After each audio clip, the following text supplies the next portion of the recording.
since the territorial area of the Earth is divided among different states, interstate relations must occupy much of a state's time and energy.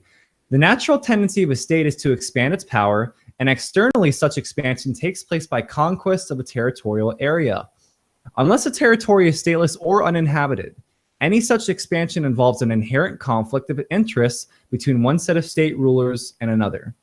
Hey all, congratulations by the end of this episode. Had you been watching all the previous episodes related to Anatomy of the State, for all intents and purposes, you've absorbed the whole book.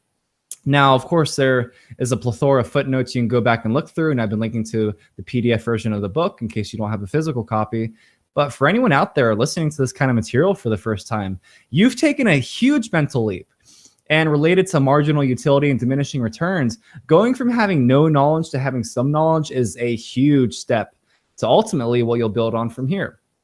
So today we're talking about how states relate to one another, and we're also going to talk about how history as a race between state power and social power and how those two relate to each other. And I saved these last chapters for last because they're related. And you'll notice I'm always asking my listeners to actively think through these thought experiments because not everything is intuitive, and that's exactly the kind of thing you realize when you study economics and history. An anecdote can be worth a million words or none. So I ask you to think, not assuming you aren't already, but in the different ways I'm describing information to you, try to notice the patterns. So history, of course, has always been the battle between personal liberty and intrusion upon such liberty. And Rothbard notes here that, quote, "We have seen that the internal and domestic attempt to limit the state in the 17th through 19th centuries reached its most notable form in constitutionalism." So there was an attempt to limit the scope of this newly created government in the 18th century, but how did it fare? Well, Murray also notes that, quote, "Parts of the international law were originally purely private, growing out of the need of merchants and traders everywhere to protect their property and adjudicate disputes." So this just goes to show that law and government are mutually exclusive in that laws arise from a body of people that agree on them, whereas no government can have the consent of everybody regarding the laws they impose. And another interesting thing he notes is, but even the governmental rules emerged voluntarily and were not imposed by any international superstate.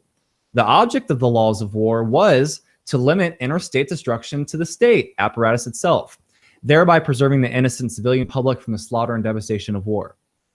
Now, the next quote here by F.J.P. Veal, who was an English historian in the 20th century, said of 15th century Italy that the rich burghers and merchants of medieval Italy were too busy making money and enjoying life to undertake the hardships and dangers of soldiering themselves. How about that? So they adopted the practice of hiring mercenaries to do their fighting for them. Now, here's the thing. Normal people who are seeing vast improvements in their life day to day don't want it all blown up in a war. They just don't. Who would want to go to war if things are generally getting better day to day? So you often hear this absurd notion from socialists that capitalism breeds war and vice versa. Well, no, that's not accurate historically or plausibly, because like I described in the last episodes, war is the health of the state, and the state is the enemy of capitalism. Now, again, as stated in other episodes, it's really a modern invention that wars are fought between nations of people. Wars, until recent centuries, were always thought of as irrelevant battles between rulers, between other sets of nobles, or whatever, as Murray put it. And as John Neff stated in his book, War and Human Progress, even postal communications were not successfully restricted for long in wartime. And he goes on to say, "The modern notion hardly existed that the subjects of any enemy country are partly accountable for the belligerent acts of their rulers." Another concept mentioned is the sanctity of treaties, which some may recognize as being one of the peace treaties that helped end World War I. But an important distinction needs to be made between a treaty and a contract, in that they're not the same thing. A contract, as Murray puts it, transfers in a precise manner titles to private property. Since the government does not in any proper sense own its territorial area, any agreements that it concludes do not confer titles to property. Pretty simple. And an example he gives is that, say Mr. Jones sells land to Mr. Smith.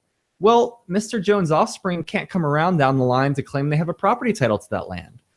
Now imagine this is with a country, and quoting here, "But if at a certain date, the government of, say, Ruritania is coerced or even bribed by the government of Moldavia into giving up some of its territory, it is absurd to claim that the governments or inhabitants of the two countries are forever barred from a claim to reunification of Ruritania on the grounds of the sanctity of a treaty." Neither the people nor the land of Northwest Ruritania are owned by either of the two governments. As a corollary, one government can certainly not bind by the dead hand of the past a later government through treaty. A revolutionary government which overthrew the king of Ruritania could, similarly, hardly be called to account for the king's actions or debts, for a government is not, as a child, a true heir to its predecessor's property. The last chapter is titled History as a Race Between State Power and Social Power, and it sums up these ideas but in a different way. And it was Albert J. Nock who termed social power as man's power over nature and the transformation of resources, or power over nature. And state power, being coercive and parasitic, is power over man. So quoting here, through history, man's productive and creative forces have, time and time again, carved out new ways of transforming nature for man's benefit. The fight against the state is the fight to restore everyone's natural rights. All right, well, thanks everybody. That is the end of Anatomy of the State. Get out, go get a copy of the book, buy someone else a copy of the book, go read it yourself. Donate on Patreon if you can, because I have some big things coming. I have great guests lined up for the next week. So as always, for peace and love, everyone.